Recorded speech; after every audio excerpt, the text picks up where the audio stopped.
আহ, প্রিয় দ্বিতীয় বর্ষের শিক্ষার্থী, আজকের ক্লাস ব্যবসা সংগঠন ও ব্যবস্থাপনা দ্বিতীয় পত্র।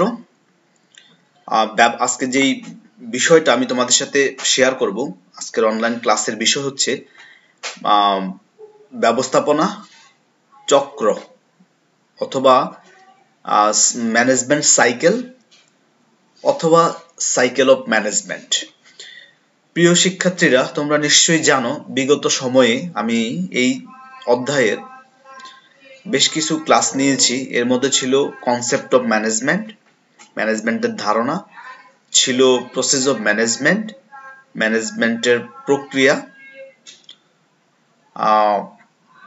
আজকে আমি আরেকটা টপিকস তোমাদের সাথে শেয়ার করতেছি, সেটা হচ্ছে সাইকেল অফ ম্যানেজমেন্ট অথবা ব্যবস্থাপনা চক্র। তো প্রিয় শিক্ষার্থীরা, চলো আমরা একটু ক্লাসে দেখে আসি। প্রথমেই আমরা দেখব ব্যবস্থাপনা চক্র কি, management cycle, what is management cycle.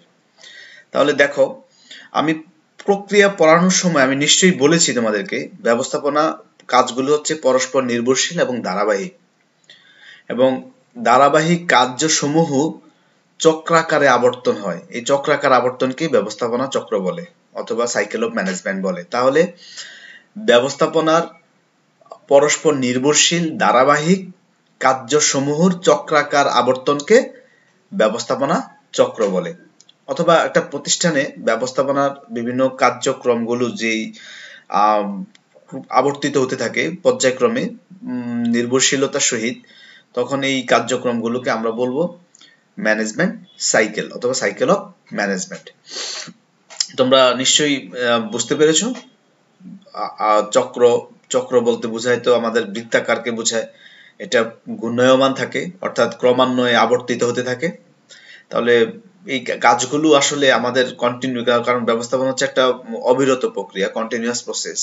সেখানে মানে যে আমরা 7টি কাজের কথা বলে থাকি, কাজগুলো কিন্তু ক্রমান্বয়ে আবর্তিত হয়। আমি একটু পরে দেখাচ্ছি কিভাবে আবর্তিত হচ্ছে। এখন আমরা শুধু দেখলাম ব্যবস্থাপনার পরস্পর নির্ভরশীল ধারাবাহিক কার্যসমূহের চক্রাকার আবর্তনকে ব্যবস্থাপনা চক্র বলে। তোমরা একটু 20 সেকেন্ড মনোযোগ দিয়ে দেখলে সংজ্ঞাটা নিশ্চয়ই বুঝতে পারবা। আর সবচেয়ে ভালো হয় তোমরা ক্লাস কোনো টপিকস ক্লাসে আলোচনা করার সাথে সাথে অনলাইনে তোমরা নিজেরা একটু চিন্তা করে একটু একবার নোট ডাউন করে নেবা, তাহলে অনেকদিন মনে থাকবে। তারপরে হচ্ছে আমরা দেখাবো, এই যে this is cycle of management. এই যে আমি এখানে একটা চিত্র দেখাচ্ছি, নিশ্চয়ই দেখতেছো। চিত্রটাতে দেখো, এই যে একটা একটা চাকার চাকাটার বিভিন্ন অংশে আমি ব্যবস্থাপনার ধারাবাহিক কাজগুলো বা ব্যবস্থাপনার কার্যগুলো আমরা দেখিয়েছি, এবং এখানে যে তীর চিহ্ন দিয়ে বোঝায় যে চলমান, অর্থাৎ ক্রমান্বয়ে চলতে থাকে। দেখছো, কোনো তীর চিহ্ন, প্রত্যেকটা তীর চিহ্ন সামনে নির্দেশ করে, অর্থাৎ নন স্টপ। এই জন্য এটাকে আমরা বলি চক্র। তাহলে এবার দেখো, প্রথমে আমাদের ব্যবস্থাপনা চক্রের এই শুরু হয় পরিকল্পনা থেকে। এই যে পরিকল্পনা, ব্যবস্থাপনার প্রথম কাজ হচ্ছে পরিকল্পনা। চক্র শুরু হয় পরিকল্পনা থেকে। পরিকল্পনা, এরপরে ক্রমান্বয়ে সংগঠন, এরপরে কর্মী সংস্থান, এরপরে নির্দেশনা, এরপরে প্রেষণা, এরপরে সমন্বয় সাধন বা সমন্বয়, এরপরে হচ্ছে নিয়ন্ত্রণের পরে আবার পরিকল্পনা। এখানে মানে থামবে না, তবে শুরু আছে, মানে প্রত্যেকটা এক একটা কাজ পরিকল্পনা থেকে শুরু করে নিয়ন্ত্রণ পর্যন্ত যাওয়ার পরে আবার পুনরায় পরিকল্পনা করতে হয়, সেই জন্য এটা নন স্টপ। তো এমনিতে শুরুর কাজটাকে আমরা বলি পরিকল্পনা, এবং ব্যবস্থাপনা চক্রের সর্বশেষ ধাপকে আমরা বলি নিয়ন্ত্রণ, অথবা নিয়ন্ত্রণের পরবর্তীতে আবার আসে পরিকল্পনা। এইভাবেই আমরা এটাকে ব্যাখ্যা করে থাকি। তাহলে তোমরা নিশ্চয়ই বুঝতে পেরেছো। প্রয়োজন 1 মিনিট একটু সাইকেলের দিকে দেখো, কিভাবে সাইকেলটাতে কোন স্টেপের পরে কোন স্টেপ আসে। আমি এটা প্রক্রিয়াতেও তোমাদেরকে বলেছি, ব্যবস্থাপনার প্রক্রিয়াগুলো মানে কনসিকুয়েন্সলি তোমাকে শিখতে হবে, অর্থাৎ ক্রমান্বয় অনুসারে। একটু প্রয়োজনে সবাই 1 মিনিট একটু দেখো মনোযোগ সহকারে।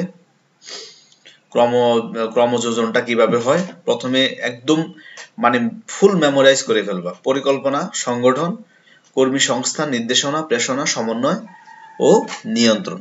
এটা হচ্ছে সার্বজনীন ব্যবস্থাপনার প্রক্রিয়ার 7টি কাজ।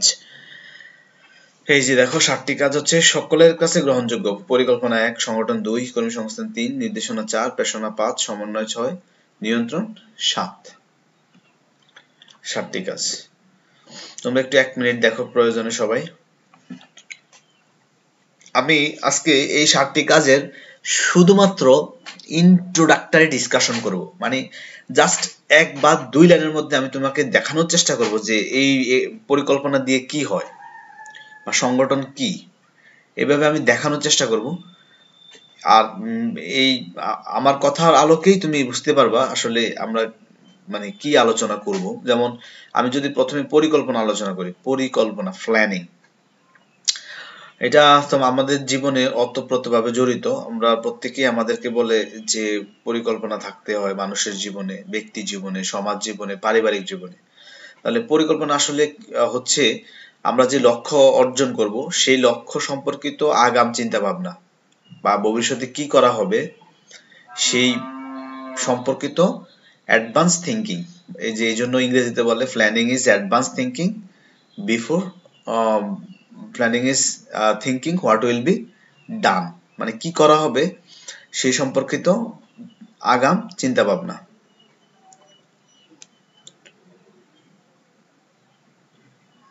তাহলে পরিকল্পনা যদি পরীক্ষায় আসে ভবিষ্যতে কি করা হবে সেই সম্পর্কিত অগ্রিম চিন্তা ভাবনাকে আমরা পরিকল্পনা বলি। এর পরবর্তীতে আরো অনেকভাবে ব্যাখ্যা করা যায়, আমি শুধু ইন্ট্রোডাক্টরি আলোচনা করতেছি। তারপরে আসো সংগঠন। সংগঠন সংগঠন হচ্ছে প্রতিষ্ঠানের জন্য যেই উপায় উপকরণগুলো লাগে 6M, আমরা যে 6M গুলোর কথা বলেছি সেই 6M গুলোকে সংগ্রহ করা, একত্রিত করা। এরপরে হচ্ছে প্রতিষ্ঠানের বিভিন্ন বিভাগ, উপবিভাগের মধ্যে দায়িত্ব, কর্তব্য নির্দিষ্ট করা, বন্টন করা এবং সম্পর্ক স্থাপন করা হচ্ছে সংগঠন। তাহলে সংগঠন হচ্ছে মূলত মানে পরিকল্পনা হচ্ছে, আমরা পরিকল্পনাকে বলি হচ্ছে এটা হচ্ছে আমাদের পরিকল্পনাকে বলা হয় পেপার ওয়ার্ক, বা পেপার ওয়ার্ক মানে হচ্ছে কাগজে কলমে চিন্তা ভাবনা করা, পেপার ওয়ার্ক। আর সংগঠন হচ্ছে অ্যাকচুয়াল ওয়ার্ক, বা এটার অস্তিত্ব থাকে, এটা দেখা যায়, দৃশ্যমান। যেমন আমাদের একটা বিভাগ থাকবে, উৎপাদন বিভাগ, আবার একটা হিসাব বিভাগ থাকবে, এবং আমাদের কারখানা থাকবে। এটা হচ্ছে সংগঠন। সংগঠনের বিন্যাস থাকবে, এই বিন্যাসটা আমরা দেখা যায়। সেই সংগঠনের কে কি কাজ করবে সেটা নির্ধারণ করা এবং তাদের কাজের মধ্যে সম্পর্ক স্থাপন করা হচ্ছে সংগঠনের কাজ। আশা করি তোমরা বুঝতে পেরেছো। সংগঠন হচ্ছে উৎপাদন উপকরণগুলো সংগ্রহ করা এবং সেই অনুসারে বিভিন্ন বিভাগ উপবিভাগের মধ্যে দায়িত্ব কর্তব্য বন্টন করা এবং সম্পর্ক স্থাপন করা। ওকে ফাইন, আমি ভেরি লাইটলি তোমাদেরকে বোঝাচ্ছি। আশা করি এই লাইট বিষয়টাই তোমরা অনুধাবন করলে তোমরা নিজের মতো করে আরো এক্সটেন্ড করতে পারবা। তারপর হচ্ছে কর্মী সংস্থান। কর্মী সংস্থান ভেরি ইজি। প্রতিষ্ঠানের জন্য প্রয়োজনীয় কর্মী সংগ্রহ, নির্বাচন, নিয়োগ, বা প্রতিষ্ঠানের জন্য কর্মী বাহিনী বা কর্মী বাহিনী গড়ে তোলা। অর্থাৎ একটা প্রতিষ্ঠান চালানোর জন্য যে মানব সম্পদ বা কর্মীর প্রয়োজন, সেই কর্মী সম্পর্কিত সকল কাজগুলোকেই আমরা কর্মী সংস্থান বলি। কর্মী সংগ্রহ করব, নির্বাচন করব, নিয়োগ দিব, তাদের প্রয়োজনীয় সুযোগ সুবিধা, পদোন্নতি, এগুলো সব কর্মী সংস্থান। দেন আসে নির্দেশনা। নির্দেশ, আমরা বলি না নির্দেশ প্রদান করা, আদেশ দেওয়া। তাহলে নির্দেশনা শুধুমাত্র নির্দেশ প্রদান করা এরকম না, এটার সাথে জড়িত অনেকগুলো শব্দ। নির্দেশনা হচ্ছে কাজের প্রতি কর্মীদেরকে নির্দেশ, আদেশ, উপদেশ, সহযোগিতা এবং দিক নির্দেশনা দেওয়াকেই নির্দেশনা বলে। তাহলে নির্দেশনা হচ্ছে not at all only direction, এখানে ইনভলভমেন্ট আছে, ডিরেকশন থাকতে পারে, সুপারভিশন থাকতে পারে, তারপরে হচ্ছে অ্যাডভাইজিং থাকতে পারে, তারপরে সাপোর্টিং থাকতে পারে, সাজেশন থাকতে পারে। সবগুলো মিলিয়ে হচ্ছে আমাদের ডিরেকশন বা নির্দেশনা। দেন হচ্ছে প্রেষণা। প্রেষণা মানব জীবনের জন্য খুবই গুরুত্বপূর্ণ, তোমাদের জন্য গুরুত্বপূর্ণ। যেমন তোমাদের ভালো রেজাল্টের জন্য তোমাদের ফ্যামিলি থেকে নিশ্চয়ই তোমাদেরকে অনেক কিছু উপহার হিসেবে দেয়, বড় ভাই দেখে এটা কিনে দেয়, বা বাবা কিনে দেয়, বা কেউ বিভিন্ন সময় মানে অ্যাপ্রিসিয়েট করে। এটা হচ্ছে আমাদের জীবনের একটা প্রেরণা। প্রেরণা হচ্ছে কি, মানে আমরা একটা যে কাজ করি সেই কাজটাকে ভালোবাসতে সাহায্য করে বা অনুপ্রেরণা যোগায়। তাহলে প্রেরণা কি? প্রেরণা হচ্ছে কাজের প্রতি কর্মীদেরকে অনুপ্রেরণা করা। তারপরে আসো সমন্বয়। সমন্বয়, ওই যে সমন্বয় মূলত ওই যে একটা ফুটবল টিমের ক্যাপ্টেন যে কাজটা করে, বা একটা ফুটবল টিমের দলনেতা যেমন প্রত্যেকের কাজ বা প্রত্যেকের খেলার মধ্যে একটা সমন্বয় করে, ঠিক সমন্বয় হচ্ছে প্রত্যেক প্রতিষ্ঠানে কর্মরত প্রত্যেকটা ব্যক্তি, বিভাগ, উপবিভাগ এবং সকলের কাজের মধ্যে সমন্বয় করা, সংযুক্ত করা, কাজগুলোকে একত্রে গ্রথিত করা বা কানেক্টিং করা, এটা হচ্ছে সমন্বয়। তাহলে সমন্বয় হচ্ছে প্রতিষ্ঠানের বিভিন্ন বিভাগ, উপবিভাগের এবং ব্যক্তির কাজের মধ্যে সংযোগ স্থাপন করা, এটা হচ্ছে সমন্বয়। তারপরে আসো নিয়ন্ত্রণ। নিয়ন্ত্রণ হচ্ছে সর্বশেষ ধাপ। নিয়ন্ত্রণ বলতে আসলে বোঝায় আমরা যে পরিকল্পনা নিয়ে এগুচ্ছি সেই পরিকল্পনা অনুসারে কাজ হচ্ছে কিনা, সেই কাজ হচ্ছে কিনা সেটা মূল্যায়ন করা, এবং যদি না হয় বা এটাকে আমরা বিচ্যুতি বলি, যদি বিচ্যুতি হয় বা ভুল ত্রুটি থাকে তাহলে সংশোধনমূলক ব্যবস্থা গ্রহণ করা। তাহলে নিয়ন্ত্রণ হচ্ছে পরিকল্পনা মাফিক কাজ কাজ হচ্ছে কিনা মূল্যায়ন করা, বিচ্যুতি বা ভুল ত্রুটি নির্ধারণ করা এবং সংশোধনমূলক ব্যবস্থাকে নিয়ন্ত্রণ বলে থাকে। এই হচ্ছে আমাদের ম্যানেজমেন্ট সাইকেলের কাজগুলোর ক্রমান্বয়ের বিবরণ। আশা করি তোমরা বুঝতে পেরেছো। প্রিয় শিক্ষার্থী,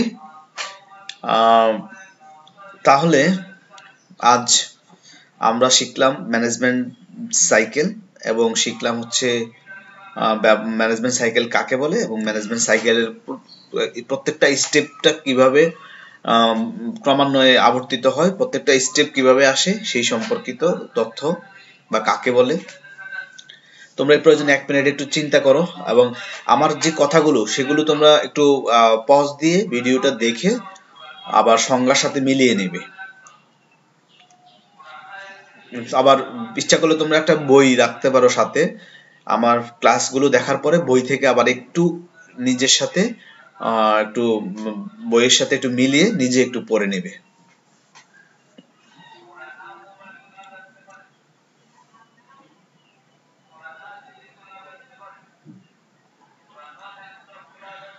এই হচ্ছে আজকের ক্লাস। আমরা আজকে শুধু মেইন ফোকাসিংটা আজকে আমাদের ছিল ম্যানেজমেন্ট সাইকেল, ব্যবস্থাপনা চক্র। চক্রের যে 7টা কাজ, প্রত্যেকটা কাজকে কি বলে। আচ্ছা, আমি এখন যদি র্যান্ডমলি তোমাকে বলি যে নির্দেশনা বলতে কি বুঝি, তাহলে তুমি দেখি আনসারটা দিতে পারো কিনা। তুমি নিশ্চয়ই এই আনসার এইভাবে আসবে, কাজের প্রতি কর্মীদেরকে প্রয়োজনীয়, প্রয়োজনীয় শব্দটা থাকবে, অপ্রয়োজনীয় নির্দেশ দিলে হবে না। তুমি বলতে পারবে না যে আমার বাসায় একটু বাজারটা করে দাও, এটা অপ্রয়োজনীয় নির্দেশনা। কারণ প্রতিষ্ঠানের স্বার্থে তোমাকে বা প্রতিষ্ঠানের লক্ষ্য অর্জনের জন্য তুমি নির্দেশনা প্রদান করবে। তাহলে প্রয়োজনীয় নির্দেশ প্রদান করা, উপদেশ, এরপরে হচ্ছে নির্দেশ, আদেশ, উপদেশ, তারপরে হচ্ছে সহযোগিতা, এই সম্পর্কিত সকল বিষয়কে আমরা নির্দেশনা বলি। আশা করি তোমরা পরীক্ষাও স্পেসিফিকলি লিখবা। দেন আমি যদি তোমাকে বলি যে হোয়াট ইজ কোঅর্ডিনেশন বা সমন্বয় কি, সমন্বয় বলতে কি বুঝি সমন্বয়, তাহলে সমন্বয় হচ্ছে প্রতিষ্ঠানের প্রত্যেকটা কাজকে ব্যক্তি এবং বিভাগ উপবিভাগের কাজগুলোকে একত্রে সংযুক্ত করা, একত্রে সম্পর্কবদ্ধ করা এবং কাজগুলোর মধ্যে সংযোগ স্থাপন করাকে আমরা বলি সমন্বয়। খুবই সহজ। এই 7টা সংজ্ঞা তোমরা 9-10-এও শিখেছো। এরপরেও অনেকে উল্টাপাল্টা লেখে, অনেকে প্রেরণা লিখতে গিয়ে অনেকে কাজের প্রতি অনুপ্রেরণা না লেখে কাজের প্রতি অপমান করাকে প্রেরণা বলে। সে অনুপ্রেরণাও বুঝে না, অপমানও বুঝে না। এগুলো খুবই দুঃখজনক। তোমরা এখন এইচএসসি লেভেল, খুবই competitive level, be careful please, এবং বি স্পেসিফিক, এবং মেন বই বা বইয়ের সাথে মিল রেখে পড়াশোনা করতে হবে। আজ এ পর্যন্তই, পরবর্তীতে কোনো একটা ক্লাসে আবার দেখা হবে তোমাদের সাথে। সে পর্যন্ত ভালো থাকবে সবাই।